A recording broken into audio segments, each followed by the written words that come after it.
A very good morning, students. Welcome to the class. We are going to discuss one really important topic of your Transfer of Property Act, which is the doctrine of election. Doctrine of election is such an important topic because a lot of times questions are asked from this topic in your various competitive exams, even in your judicial services examinations. So it is very important for us to understand everything about this doctrine of election. So firstly we'll understand what does the word election mean.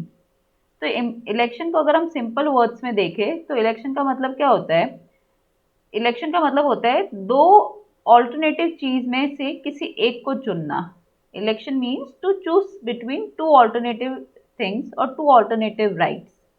But if we see the meaning of election in relation to the Transfer of Property Act, it says that, see, what happens in this doctrine, there are three parties in the transaction.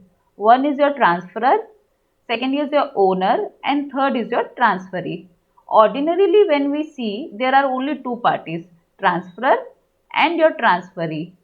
But what happens in election, there are three parties where the transferor confers the benefit to the owner in lieu of the transfer of property. एक example से समझते हैं. अब एक property है जो transfer होनी है, ये जो घर है इसको ट्रांसफर करना है. इसके लिए ट्रांसफरर जो है, इसका तो घर है नहीं, he is a third person. ये एक पिक्चर में आया सिर्फ एक ये कॉन्ट्रैक्ट कर रहा है ओनर से कि अगर ये आप 4 लाख का घर बेच देते हो तो मैं आपको लाख रुपए का बेनिफिट दूंगा. नाउ प्रॉपर्टी इसकी है ओनर की, तो ऑप्शन आ जाता है ओनर के पास. ओनर ये ट्रांसफर जो है, मतलब ये जो बेनिफिट है, ये अगर लेना चाहता है तो इसको ये प्रॉपर्टी देनी पड़ेगी, और ये चाहता है कि मैं अपनी प्रॉपर्टी रखूं तो इसको ये बेनिफिट फिर से ट्रांसफरर को देना पड़ेगा. सिंपल. तो इसमें ये क्या हुआ कि इलेक्शन में ओनर को इलेक्ट करना है कि ये जो ट्रांसफर है जहाँ पे बेनिफिट मिल रहा है और ट्रांसफर हो रहा है उसको ये कंफर्म करेगा या डिसेंट करेगा. कंफर्म मतलब उस बेनिफिट को एक्सेप्ट करेगा, या फिर डिसेंट मतलब अपनी प्रॉपर्टी खुद रिटेन करेगा. He can not do both the things at the same time. मतलब ऐसे नहीं कर सकता कि वो उसने बेनिफिट भी ले लिया और अपनी प्रॉपर्टी भी रिटेन कर दी. Why? Because this will be against our principle of equity. जो हमारी सेक्शन 35 है हमारे इलेक्शन का, ये सेक्शन 35 हमारा बेस करता है प्रिंसिपल ऑफ इक्विटी पे. वो क्या बोलता है कि कोई भी पर्सन जिसको बेनिफिट मिला है किसी एक इंस्ट्रूमेंट में, उसको उसी इंस्ट्रूमेंट में बर्डन भी उठाना पड़ेगा. आप ऐसे नहीं कर सकते कि आपने बेनिफिट ले लिया और बर्डन रिमूव कर दिया. You can not do that. So for example, अगर इस केस में अगर उसने 5 लाख का बेनिफिट लिया है तो उसको ये प्रॉपर्टी ट्रांसफरी को देनी पड़ेगी. अंडरस्टूड? चलो लेट्स मूव अहेड. अब हम देखते हैं सेक्शन बोल क्या रहा है. सेक्शन को हम लिटरल वर्ड्स में देखेंगे. बेयर एक्ट में सेक्शन लिखा हुआ क्या है. What does this says? Election when necessary.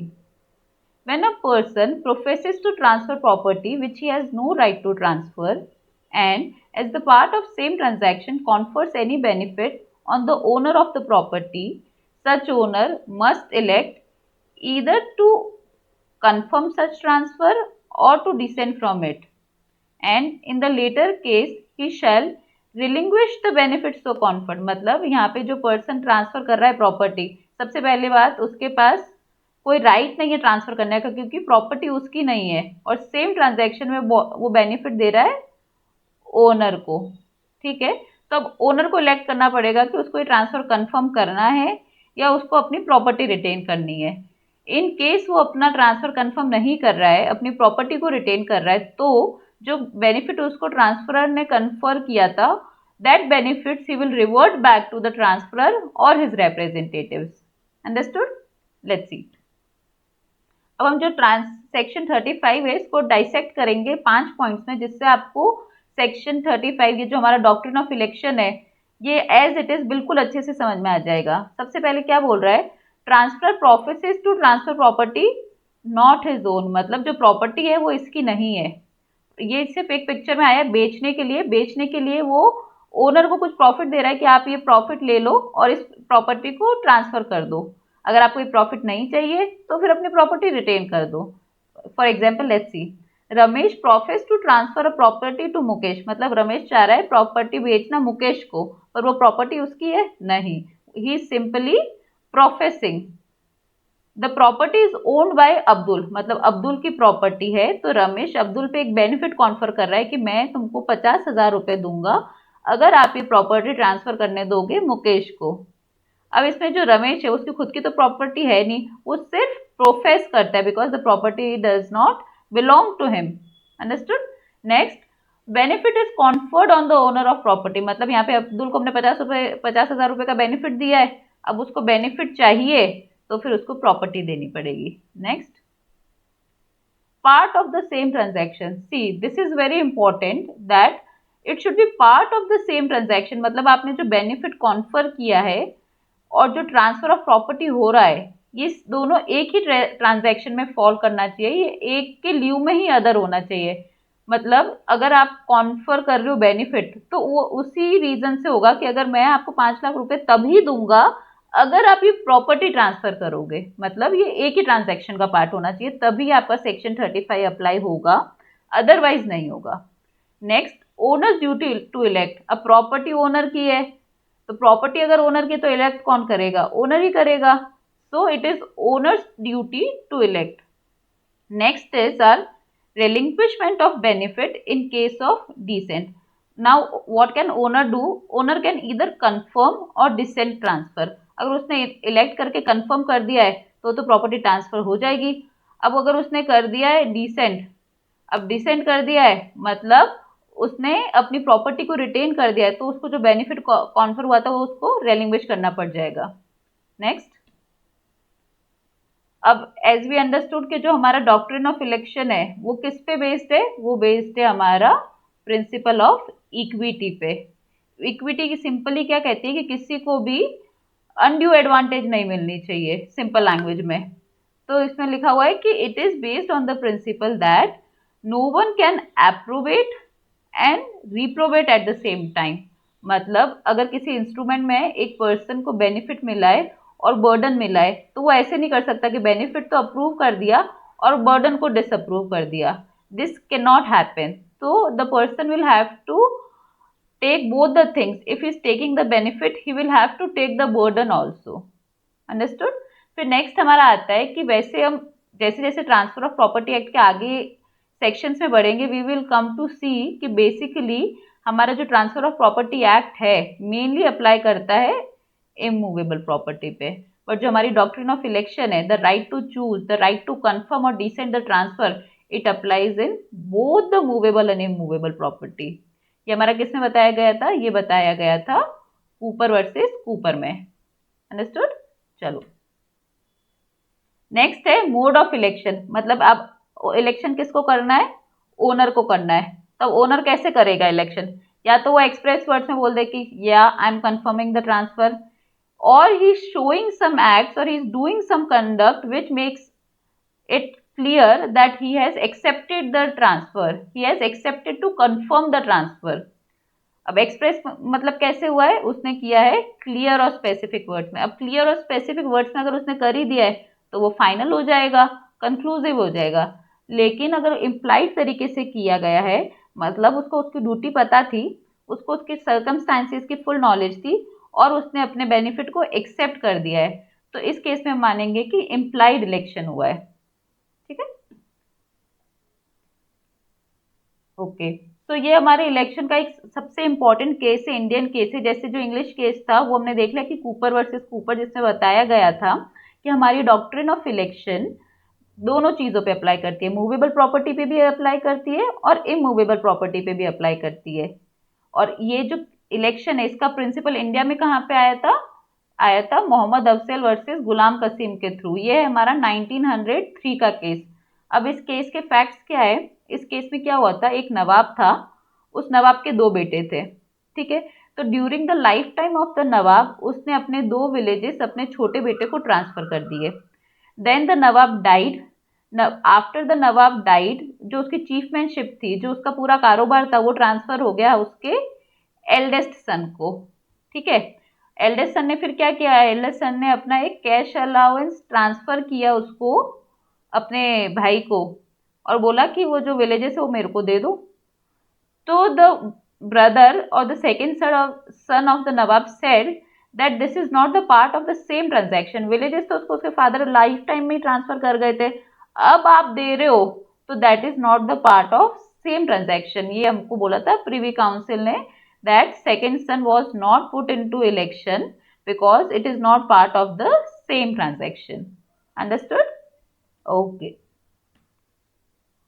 Next will move to the exceptions to the rule of election. हमने देख लिया इलेक्शन क्या होता है, मोड ऑफ इलेक्शन क्या होते हैं, एसेंशियल्स क्या होते हैं, इसका प्रिंसिपल क्या है, इक्विटी कैसे अप्लाई होती है, एग्जाम्पल क्या होता है। पर अब हम देखेंगे कौन कौन से केस में ओनर को इलेक्ट करने की जरूरत ही नहीं है। He is doing some conduct विच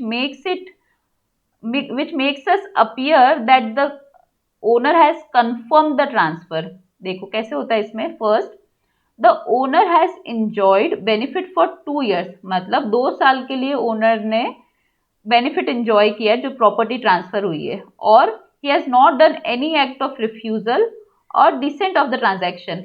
मतलब उसने प्रॉपर्टी इंजॉय कर ली और उसने ना तो कुछ ऐसी एक्ट की रिफ्यूजल की, ना उसने रिफ्यूज किया है। तो हम क्या प्रिज्यूम कर लेंगे, हम ये प्रिज्यूम करेंगे that the election has been made in order to confirm the transfer, right. Next, owner of property has exhausted or consumed the benefit which makes it impossible to place the parties in same condition as before। मतलब इसमें क्या हुआ है कि transfer हो गया है, आपने बेनिफिट ट्रांसफर कर दिया, अब बेनिफिट को ओनर ने यूज भी कर दिया है, इस तरीके से यूज किया है कि पार्टीज को हम सेम पोजीशन में नहीं रख सकते जो ट्रांसफर से पहले थी। अगर ऐसी सिचुएशन हो गई है तो उस केस में भी ये माना जाएगा कि owner of property has confirm the transfer. हम इसको एक एग्जांपल से अंडरस्टैंड करते हैं।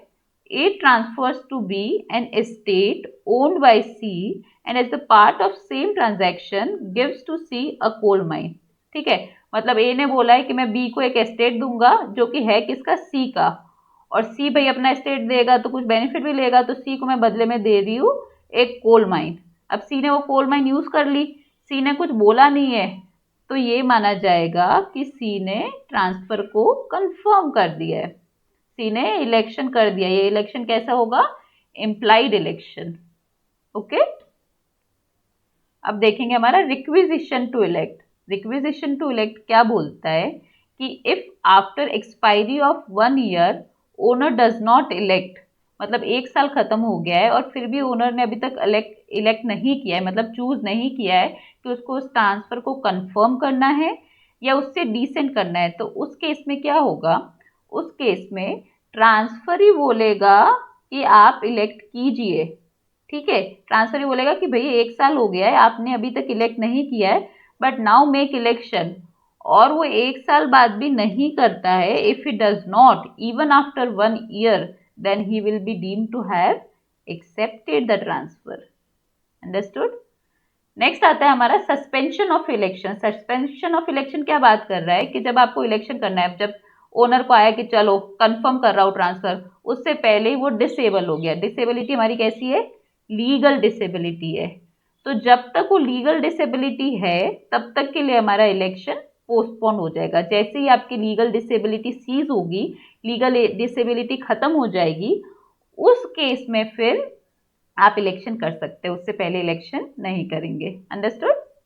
चलो नेक्स्ट हमारा आता है राइट्स ऑफ डिसअपॉइंटेड ट्रांसफरी। अभी डिसअपॉइंटेड ट्रांसफरी कौन होते हैं, जैसे कि आपकी प्रॉपर्टी थी, ठीक है, लाख रुपए की प्रॉपर्टी थी, आपने ओनर को बोला 2 लाख रुपए का बेनिफिट दूंगा अगर आप ये प्रॉपर्टी ट्रांसफर करने दोगे। अब ओनर ने बोला नहीं, मेरे को तो प्रॉपर्टी ट्रांसफर मेरी नहीं करनी है, उसने रिटेन कर दी। इस केस में जो हमारा ट्रांसफर ही है उसको कुछ मिला नहीं, तो he has become the disappointed transferee. अब इसमें क्या बात की कि ट्रांसफर होते हैं 2 टाइप के हमारे। पहला होता है हमारा ग्रेट्यूटियस ट्रांसफर, दूसरा होता है हमारा नॉन ग्रेट्यूटियस ट्रांसफर। ग्रेट्यूटियस ट्रांसफर हमारा वो ट्रांसफर है जो बिना किसी कंसिडरेशन के बना हुआ है, और नॉन ग्रेट्यूटियस ट्रांसफर वो है जो हमारा कंसिडरेशन के साथ बना हुआ है। तो इन बोथ द केसेस जो ट्रांसफर ही होगा, जो हमारा डिसअपॉइंटेड ट्रांसफर ही है, उसको एक रीजनेबल कॉम्पनसेशन देना पड़ेगा। क्या देना पड़ेगा, रीजनेबल कॉम्पनसेशन। समझ में आ गया? चलो अब इसका हम एक एग्जाम्पल देखेंगे जिससे और भी क्लियर हो जाएगा। राइट्स ऑफ डिसअपॉइंटेड ट्रांसफर में हम देख रहे हैं एक एग्जाम्पल। क्या बोला है? The farm of Sultanpur is the property of C. एक फार्म है सुल्तानपुर का जो कि सी की प्रॉपर्टी, मतलब ओनर कौन है? सी है। ठीक है, प्रॉपर्टी कितने की है? 800 रुपए की। A by an instrument of gift professes to transfer it to B. अब ए जो ट्रांसफर कर रहा है, प्रॉपर्टी इसके है तो नहीं, इसको ट्रांसफर करनी है किसको? बी को। और क्या बोल रहा है कि अगर आप ये मेरे को ट्रांसफर करने देते हो, आपको बेनिफिट कितना दे दूंगा? 1000 रुपए का। ठीक है, अब सी बोलता है भाई मेरे को तो बेनिफिट चाहिए नहीं, मेरे को तो मेरा फार्म चाहिए। तो सी क्या कर रहा है? C elects to retain the farm. उसने फार्म रिटेन कर दिया। अगर उसने फार्म रिटेन किया है तो उसको बेनिफिट देना पड़ेगा। तो उसने क्या किया है, फिर उसका जो बेनिफिट है 1000 रुपए का वो फोरफिट हो गया है। ही फोरफिट्स द गिफ्ट ऑफ ₹1000। अब इसमें क्या होता है कि अगर ए जो है वो इलेक्ट करने से पहले ही मर जाता है, ठीक है, तो फिर जो हमारे ट्रांसफर कौन है? बी। अब इसको जो हमारी प्रॉपर्टी की वैल्यू थी 800 रुपए, ये हमको बी को देनी पड़ेगी। अंडरस्टूड? That's it. आपको और भी कुछ भी इलेक्शन से रिलेटेड डाउट है, feel free to ask, comment कर लीजिए। I make sure that I will see your comment and will reply to it. Thank you so much.